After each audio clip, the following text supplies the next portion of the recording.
Brambly Hedge runs along the edge of a cornfield.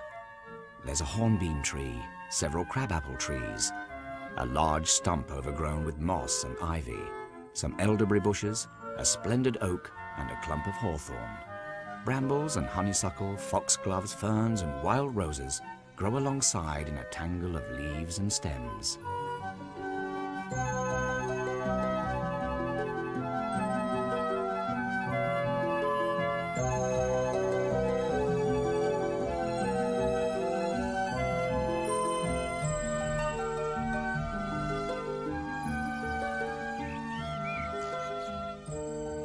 The mice have their houses in the roots and trunks of the trees, and if you look very hard next time you're out walking in the country, you may be lucky enough to catch a glimpse of a small window, or through an open door, a steep flight of stairs.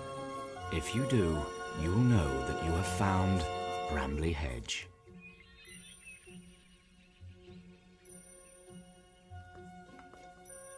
It's a beautiful day.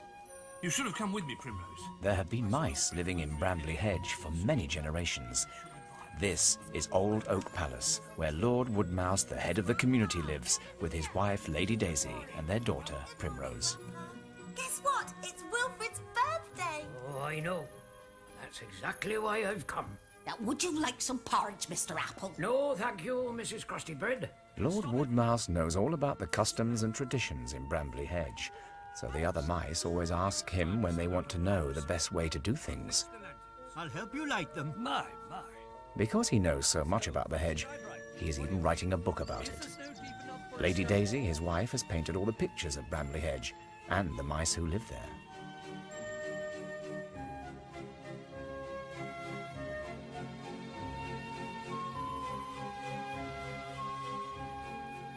She has also painted lots of pictures for Mrs. Apple's recipe book.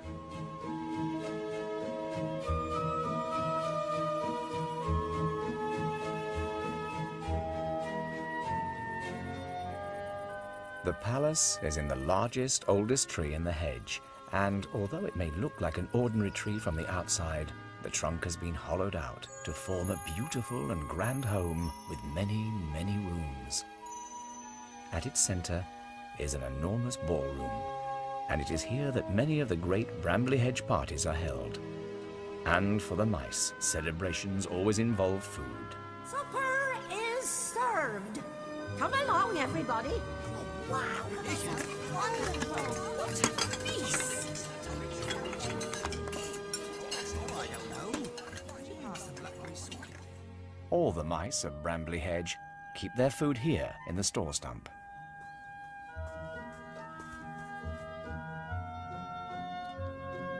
Mr. Apple is in charge of the dozens of storerooms, larders, cellars, and drying rooms. From spring to autumn, the mice gather different sorts of food, such as fruit, berries, and nuts, and deliver them to Mr. Apple. It is his job to make sure that everything is safely stored away for the hard months of winter. There's just the right amount of space for this last basket. Yeah, that's splendid, my dear. I'm so glad we sorted it out. The mice will always need the store stump supplies when there's snow on the ground and their own cupboards are empty. Good morning, everyone. As well as shelves and cupboards, the store stump has an enormous kitchen where the mice make jams and syrups on a grand scale, and where they roast crabapples and wild cherries. Mushrooms and herbs are hung from the rafters to dry, so that in winter they can be soaked and used in soups and nut stews.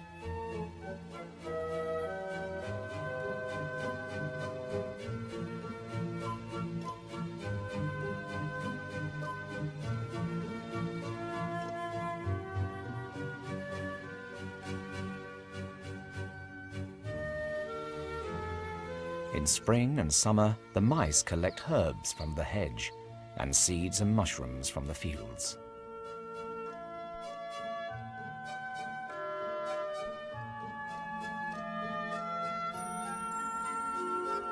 In autumn, the mice set off for the bramble patch to pick blackberries. They need to bring the harvest into the store stump before the rain comes to spoil it. I'll get it. Wilfred? It's the biggest berry yet. Picking blackberries is hard work, but the mice enjoy it. Led by Lord Woodmouse, they help each other to harvest all the ripe berries, filling their baskets quickly and carefully. The grown-ups keep an eye on the weather, while the young mice have great fun helping to pick berries, and eating a few too. At the end of their day's work, the mice are happy to know that they have added to their winter food store. Mr. Apple won't mind having the problem of finding space for it all in the store stump.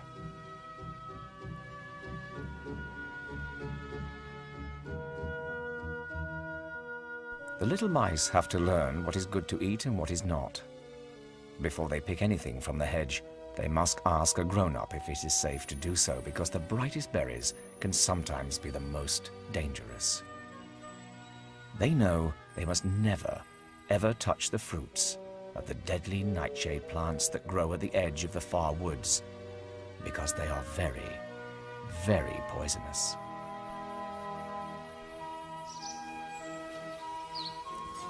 All along the hedge, there are delicious smells as the mice prepare jams, jellies, and preserves for Mr. Apple's safekeeping.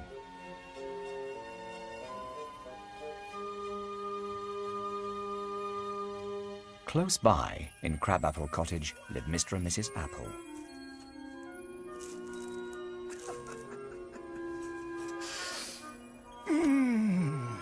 That smells good. They're gone, wait, they're gone, wait, they're gone, wait! I have the feeling that young Wilfred can't wait. Mrs. Apple is an excellent cook. And at the end of a long day, Mr. Apple likes nothing better than to sit down with her by the fire and have his supper on a tray. Well, I wouldn't set my heart on blackberry sorbet or a snowball if I were you. The snow would have to come all the way up to the third notch on the old oak palace. I can't think of all that cold snow when I'm sitting by our warm fire eating the best mushroom pie in Brambly Hedge. Next door to Crabapple Cottage is the hornbeam tree, where the Toadflax family live. Wake up, wake up, wake up, wake up!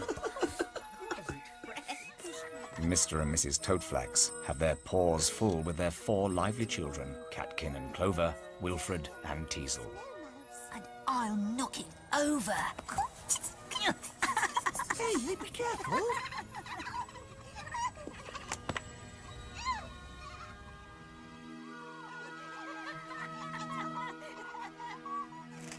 Mom, guess what? We're snowed in. Wilfred said he's going to dig us out. Oh, he does he? Well, you just go and remind him that young mice never dig without the help of a grown-up. I'll go and get your father up.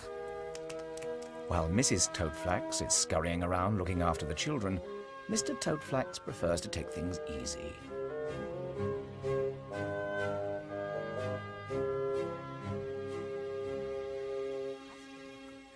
The mice can find everything they need in the area around Brambly Hedge. Not exactly full, Mrs. Eyebright, but very close. Mrs. Apple and I are just trying to find space for today's gatherings. Good morning, Mrs. Eyebright. If you find a place for this, dear, then we'll have room for that. I think there could be a problem. The trees provide housing. The earth gives food. And wind and water supply power for the mill and the dairy. Down by the stream is the dairy stump. Some friendly cows give milk to the mice each day, and Poppy Eyebright looks after the making and storing of butters and cheeses for the hedge. She makes hard cheeses and soft cheeses, curd cheeses, spiced cheeses, smoked cheeses, herb butters, and thick clotted cream.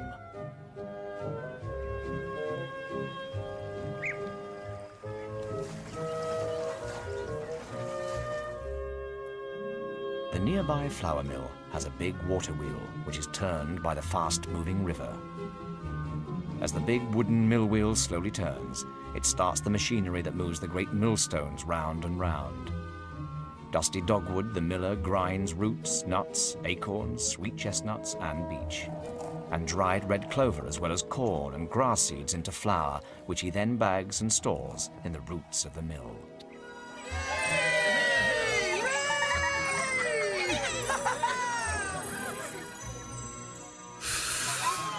Whenever there is a celebration, be it a wedding or a birthday, the midwinter ball, or a baby mouse's naming day, Basil Brightberry is always called upon to bring wines and cordials for the feast.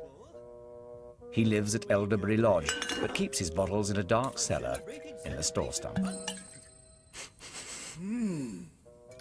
Elderberry cordial, an essential ingredient. Hawthorne Rise is where old Mrs. Eyebright, Poppy's grandmother, lives. Her eyesight is not as good as it was, but she still takes an active part in the life of the hedge.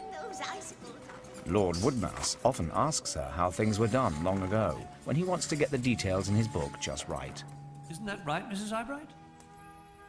Like many elderly mice, Mrs. Eyebright can usually tell when the weather's going to change, and she can warn of storms or heavy snowfall. Smells like a She's tree. almost always right, too.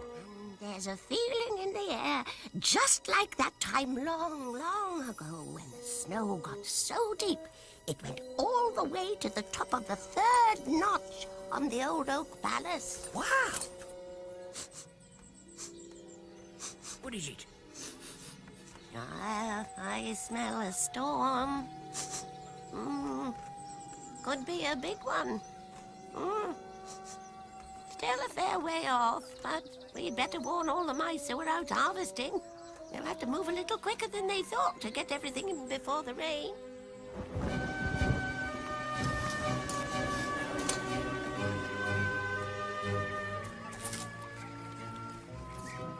Life in Brambly Hedge goes on as it always has done. Whatever the weather and whatever the season, the mice are constantly busy. They all have their own special jobs to help everything run smoothly. Mind your backs now. Make way. We have everything here but the punch dear. In spite of all the hard work that has to be done, there is always time for play, for feasts and celebrations, surprise picnics, or just the delight of a lazy, sunny afternoon.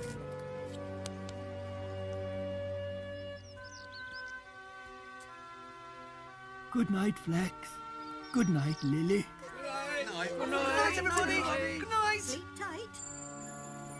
When the sun goes down, the sleepy mice make their way home, draw their curtains and get ready for bed.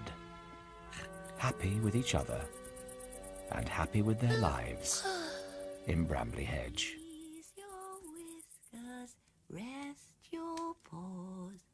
Pies and puddings fill the stores. Sweetly dream the night away, till sunshine brings another day.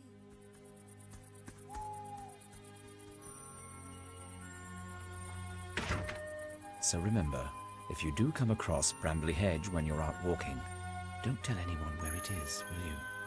The mice are very shy and would not want to be disturbed.